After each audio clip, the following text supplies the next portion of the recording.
রতন মামা কয় কি যাবি 35 কে যাবি দেখি দেখি উঁচু করেন দি মামা ডিম আছে নাকি আবার মামা উঁচু করেন ডিম তো আছে অবশ্যই আছে ডিম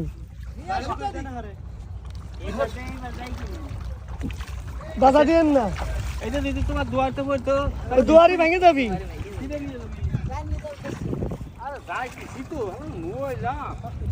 রতন মামা বাড়ি নিয়ে যান আপনার মা বাবার জন্য আমার মা তো নাই কে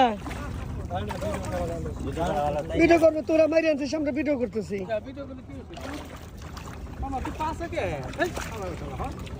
আছে আমি না তুমি মাছটা দেখাইলে না ওইসব করিয়া না না মাছ তুমি উঠে দেখাও তো ওই কপলা বাদ দাও আমি দুইটাও মাছ আমি দুইটাও আরে না উঠে এখন তো উঠে নাও মাছ করে